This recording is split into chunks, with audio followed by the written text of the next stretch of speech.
How's the weather like at your place? It's a little chilly here, but not too bad.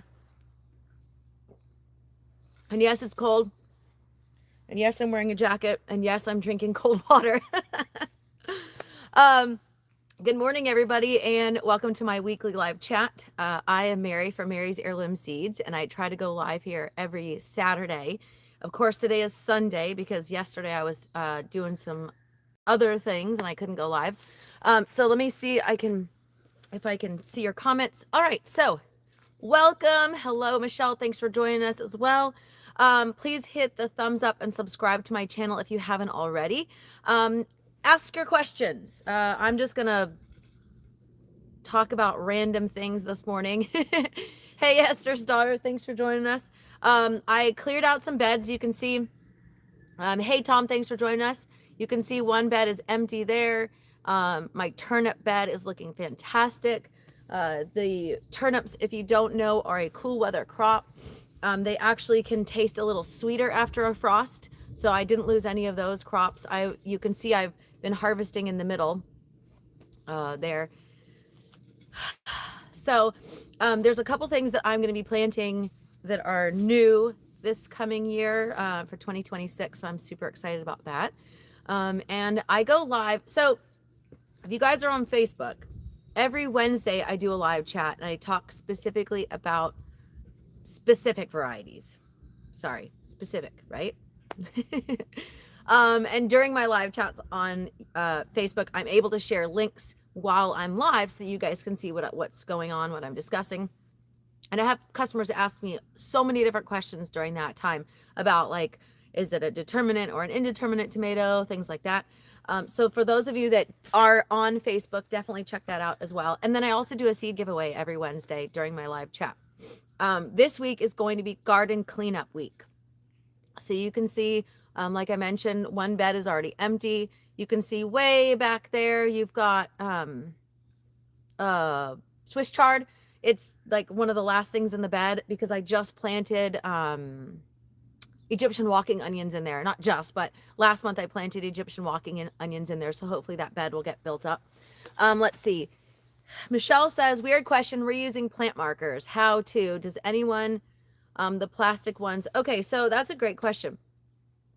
I had a video about making your own plant markers using random things that you can find around your house. For example, our cats destroyed a set of blinds. So rather than throwing them away, I just went with those.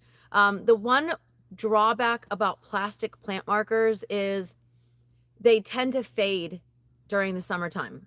So they don't work as well as some other options. Now, some people will use like clear nail polish over it or something to that effect so that it doesn't wear out. Hey, Inga, thanks for joining us. Or wear off, I should say. But that's one drawback to using the plastic plant markers is they don't hold up. There are specific pens for plant markers, and I don't find that they work any better than a permanent marker. Inga says, perfect timing, my construction marker work on the your construction markers work on the plastic markers. Very cool. Thank you very much for that. But as far as reusing them, I think if you used rubbing alcohol, it might come off if it didn't fade in the sun. So that might be an option for you. Or I don't know if there's anything that will get the marker off if it didn't fade in the sun. So that's a great question. But maybe I'll try that this year and see what works. I do have some random plant markers from pulling up. Like here I had tomatoes and I pulled those up. But the thing is, I don't really use plant markers a lot. Michelle says, I have so many many markers. Okay, good to know. I generally log what I plant on paper and keep it because I've got so many beds and so many different garden spaces that I don't really have the plant marker thing doesn't always work, especially like I said when they wear off. Inga says, I found them from Klein Tools at the Home Depot Lowe's Tools department. Okay, cool. Good to know. It is a little chilly here. It's in East Texas here. It's supposed to warm up to be 60. So maybe it will warm up. Yesterday was really nice. I don't think it warmed up to be 60 yesterday. I think it was in the mid 50s. I'm not 100%. but I'm not freezing. We had rain, and it was kind of like a damp. It was just like a drizzle for a while, and so it just felt really, really cold. It was the dampness just kind of cut right through you, and wind. Today is really nice because it's not super windy. I'm not getting blown away and cold. So there's that. So by the way, if you're just joining me, please hit the thumbs up and subscribe to my channel if you haven't already. So seeds, is there any seed in particular you're looking forward to growing next year? I would really love to hear that. There are some extra special tomatoes that I'm going to be growing next year for seeds. There's another okra variety that I'll be growing for seed. So this past year, I did Beck's Big Buck in the beginning of the year for seeds, and then at the end of the year was Heavy Hitter. So I had 2 crops of seed production for those 2 okras this year. Those were a lot of fun.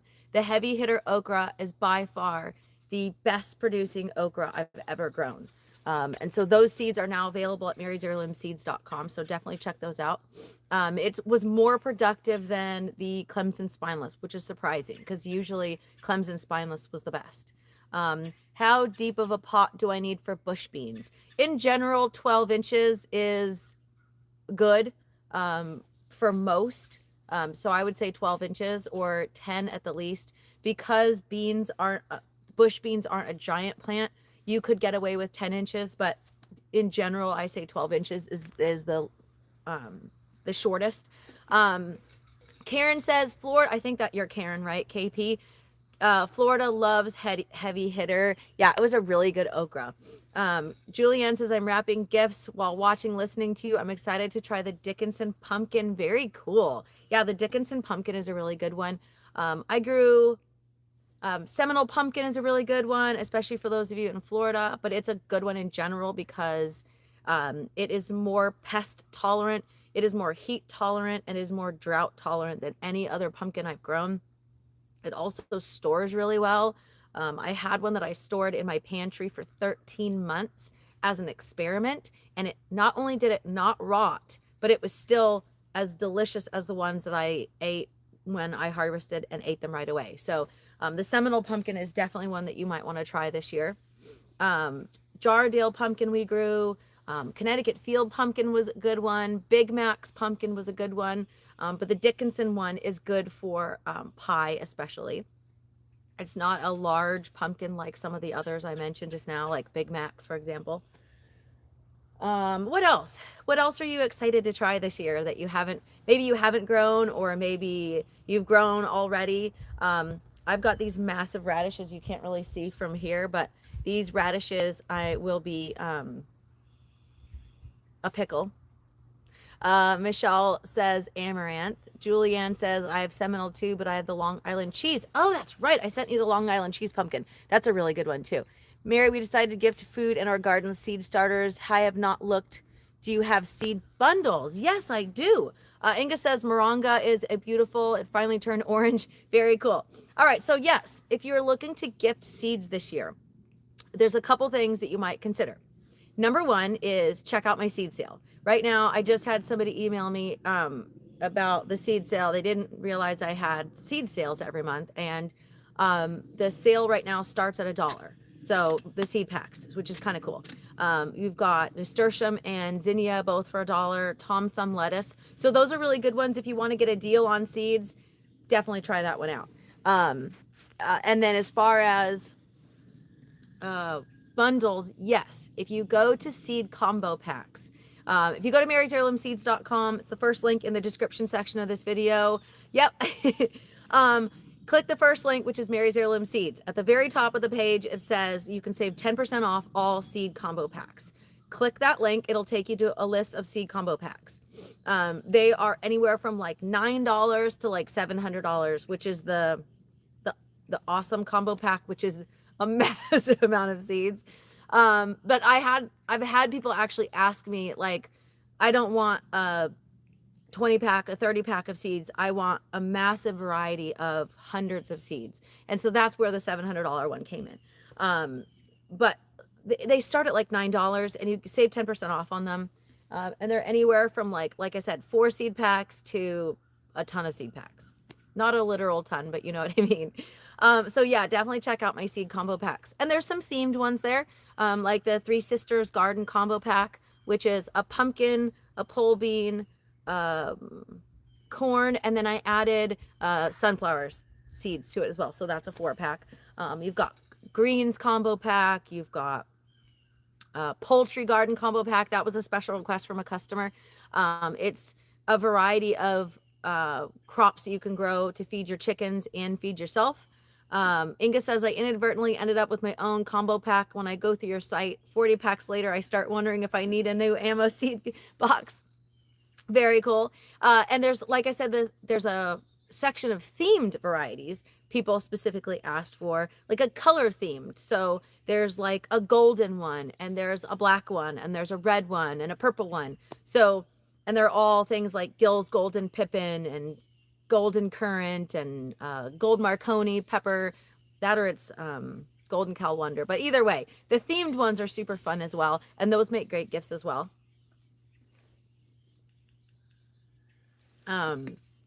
Herb seeds. So this year was a year of herbs. I added a lot more medicinal and culinary herbs for 2025. We talked about different ways to plant and grow herbs. I made a spiral herb garden back there, which was really fun. And then I had to dismantle it, which was sad. Not dismantle it, I shouldn't say that. I dug out a bunch of stuff and I have to add more soil to it. I just posted to Facebook because I have these beds. You can see here, they need topping up. This one here, you can see you've got some soil. I wouldn't say soil erosion, but you've got, it just gets compacted over time. Hey, Grow in Me, you're in Virginia, welcome. Hey, Jenny, thanks for joining us as well. So there's a lot of different varieties that you can do. So for 2025, we added a bunch of new herbs. That was super exciting. I've got parsley growing over here. I transplanted my parsley so it would have a different space. It really took over the spiral herb garden. So I realized that there's some crops that are just a lot bigger than others herb-wise, that would be better off by themselves and not necessarily in the spiral herb garden. So that was something I learned that on that one. Julie says, I have an ammo seed box to fill. So your hubby bought you another one. No gift is a secret. I know. Inga says, I had a lot of fun with my herb spiral. I think I need to plant another one. Yeah, so I love the spiral herb garden, but I think in the future, I'm only going to do annuals in the spiral herb garden. Or I'll do a separate spiral herb garden just for perennials. That way I'm not disturbing the whole thing. That was one thing that I learned was I'm going to leave the perennials with the perennials as far as the spiral herb garden goes and do annuals with annuals in the spiral herb garden. So that was learning. Let's see what else. So this year for 2026 is going to be the year of preservation. So I've mentioned this before. We kind of do themes each year. So this year was all about the herbs. And then this coming year is going to be preservation. So we're going to talk about different food crops to grow and preserve. So garlic is going to be one of them. We already have garlic growing in the garden. We've already planted most of it. I still have more to plant this weekend. I've got empty beds in another garden that I'm going to put those ones in. So definitely now is the time to start thinking about that stuff. Let's see. Karen says, I have our childhood red radio flyer wagon stuffed full of Mylar bags, full of seeds. It's a gift and you're a seed hoarder. Very fun. So if you are a seed hoarder, if you save your own seeds, you might consider checking out our seed saver envelopes. We have two options. You've got the printed version and then the blank version.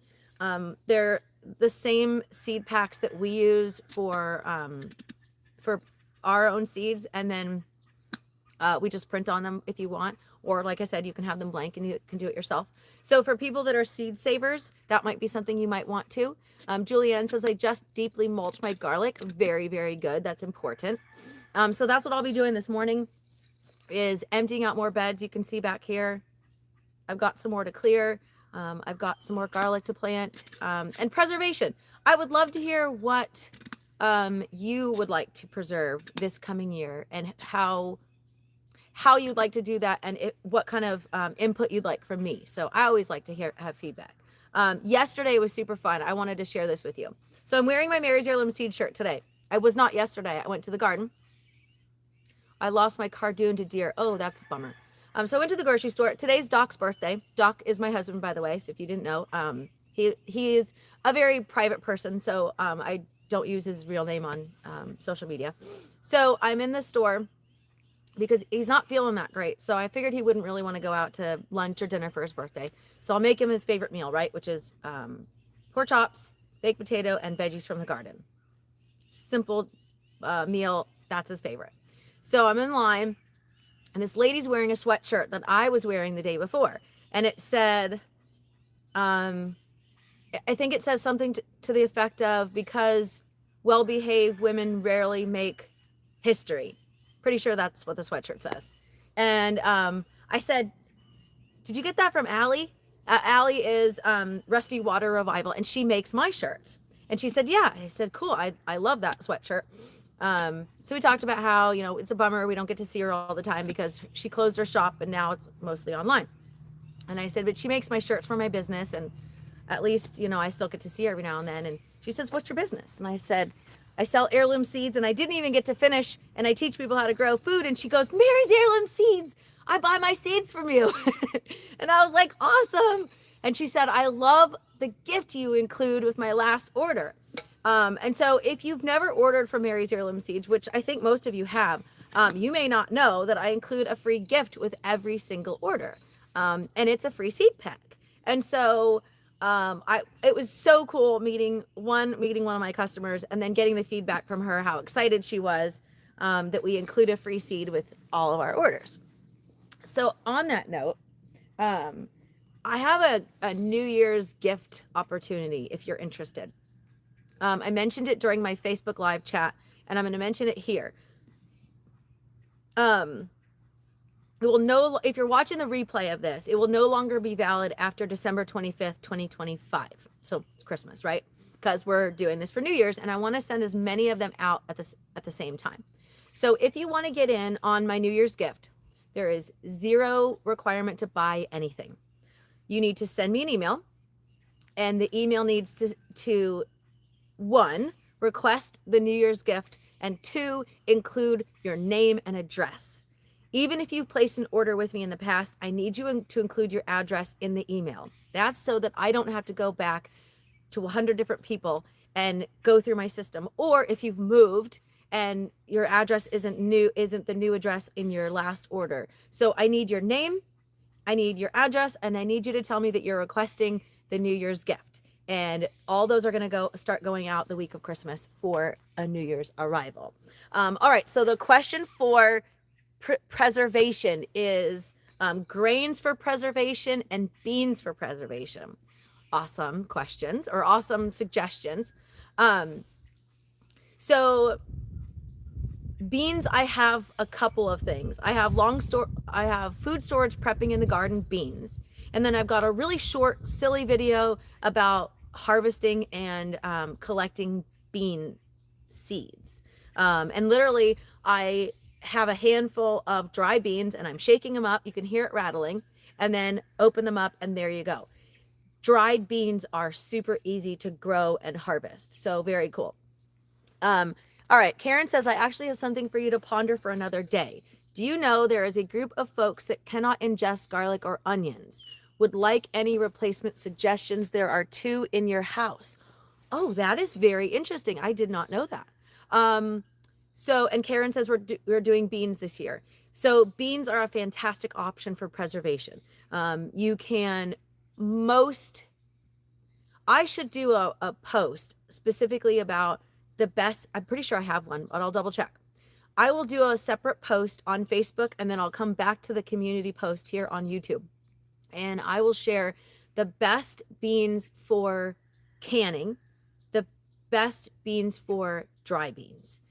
Because there are some beans that are better for dry beans. For example, lima beans. Lima beans are grown for the seed and not the pod. You don't eat the pod of the lima beans. I believe there's some sort of chemical inside of it. Once it gets to a certain point that you can't eat it. You may be able to eat it when it's really, really young, but I'm not 100% sure. Don't quote me on that. But I know that there are beans specifically that are better as a dry bean. Kidney beans, for example, they have to be cooked, and they have to be cooked well, or they can make you sick. I don't necessarily know that it would kill you, but that's one particular thing where that bean is specifically grown as a dry bean and not as a snap bean. Whereas jade bush bean is hands down my favorite snap bean, which is a green bean. So that one is excellent for canning versus the dry. I am going to find a replacement for onions and garlic for people who cannot ingest onions and garlic. That is on my list. And then I will go ahead and answer some more questions. I would have missed out even though I watched your last chat because my husband and our business things come up during these chats. All right, so here's the cool thing. My Facebook live chats are good for 30 days, and then Facebook removes them. What I've been doing is downloading them and uploading them now to my YouTube channel. So on my YouTube channel, you'll find live videos and you'll find regular uploaded videos. So the uploaded videos will say heirloom seed chat number, whatever. I think I'm up to like number 13. And in the comment, in the description of that video, it says this is the live video from whatever date. And then I link all of the varieties that I discussed on those. But you can always watch the replay. So just like my YouTube lives, you can watch the replay at a later time. The good news is YouTube doesn't delete them at a later time, which is a plus. Is it all alliums or would leeks do? So that's a great question for Karen. Is it all everything in the onion family, or are there other things you can? Now, here's another thing for you. Can you have elephant garlic? Because elephant garlic is not a garlic. It's an onion. Weird, right? And I'll explain that at a later time. With Valentine bush bean canning or seeds. So the Valentine bush bean is great as a black bean. So if you go to the store, you see the canned black beans. The Valentine is a fantastic dry bean. So you can can them as a cooked bean, but I wouldn't eat those necessarily as a good green bean. So that's something to consider for you. All right, so I am going to sign off a little bit. Julianne says I'm growing pole beans on your leftover amaranth poles. Very, very cool. So I will be adding more preservation information this year. Definitely check out my Facebook page. Definitely check out my YouTube community section where the posts are. And you'll see, if you're not on social media, that information is there. And I have an email to send out today for my Sunday Spotlight. And that's going to be specifically about beans, because we talked about it today. I already had beans on the brain because those are some of my favorite crops to do. So it's in the fructans in that family. Okay. Interesting. So Karen, would you mind sending me an email? So for those of you asking about the New Year's special, my email is mary@marysheirloomseeds.com. If I don't respond to your email within 2 days, email me back, because that means I didn't get your email. Because everybody that I get your email, that you're on the list, I email you back and say you're on the list. So if you haven't heard back from me and you sent me an email, you can always follow up. But before you follow up with me after 2 days, check your spam folder, check your other folder. It might be there. My response might be there. All right. And so, Karen, if you would send me an email about the condition that you're referring to, it'll give me a little bit of background in order to help you find a solution, an alternative for onions and garlic. So very cool. Thanks for joining me, everybody. If you haven't already, please hit the thumbs up and subscribe to my channel. Watch the replay if you missed it. And then check out some of the older videos I have. If you go to the video section, all of the food storage prepping in the garden videos are in the regular video section, not the live section. So That's it for me. I will see you on Wednesday on Facebook, hopefully, or next Saturday here on YouTube. Thanks for joining me and happy planting.